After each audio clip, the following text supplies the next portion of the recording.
Hello again everyone. I just wanted to give an update to let you all know what happened after my last video.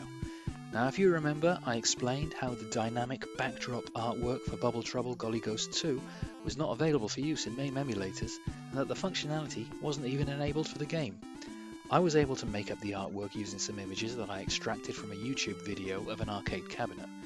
And my friend Stormed Bubbles applied MAME's dynamic background handling for the first Golly Ghost game to Bubble Trouble in order to make it work. Now, after Stormed Bubbles suggested changes to MAME were submitted on GitHub for approval, the feedback wasn't overly positive. The MAME developers weren't happy with the way the functionality was implemented, and in fact they weren't happy with how it was implemented for the original Golly Ghost either. You see, the priority for MAME is accurate emulation, and while Stormy's solution worked and produced the end result we wanted, it didn't do it in the way the original arcade machine would have. So while they rejected Stormed Bubbles' edit, they came up with an intermediate solution that they were happy to use until a more accurate solution becomes available.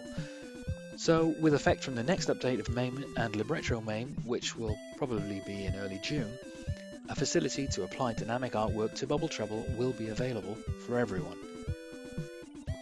The artwork that I created was made available on GitHub, and I did have to edit my layout file to conform with current standards, but that turned out fine.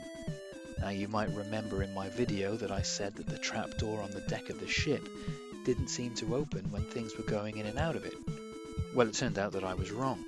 The video of the arcade cabinet that I used for my source material seems to have been set up incorrectly, and the moving ship and the trapdoor must have been connected the wrong way around. I saw in another video the way that they should have behaved, and I realized this. So my artwork layout file has been edited to ensure that these are now behaving correctly.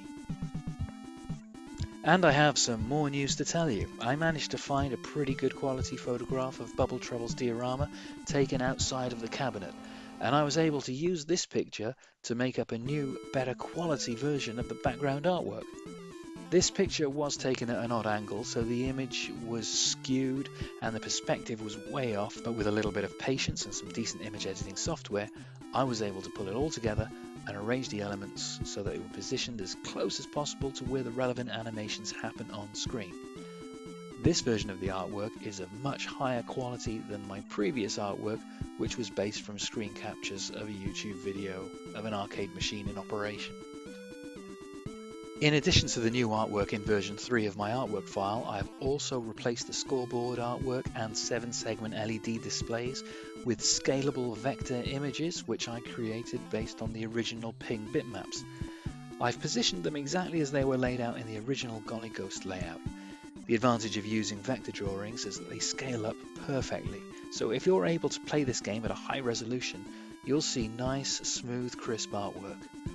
Version 3 of my artwork file also contains an alternative screen layout that puts the scoreboard and timer on either side of the 4:3 aspect ratio gaming window, taking advantage of the unused areas of a 16:9 ratio widescreen to show the scoring information.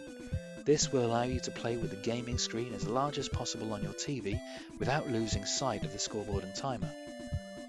Now, I just wanted to make sure that anyone who saw my last video or who might come across it sometime in the future can have all of the information, particularly as some changes were made since the last one.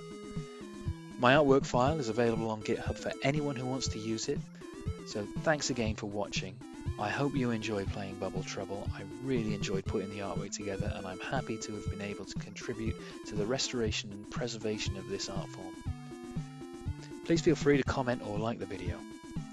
Now I'll leave you now to enjoy some gameplay, and this is me dual wielding a pair of Sinden light guns and running Bubble Trouble in a RetroPie on a Raspberry Pi.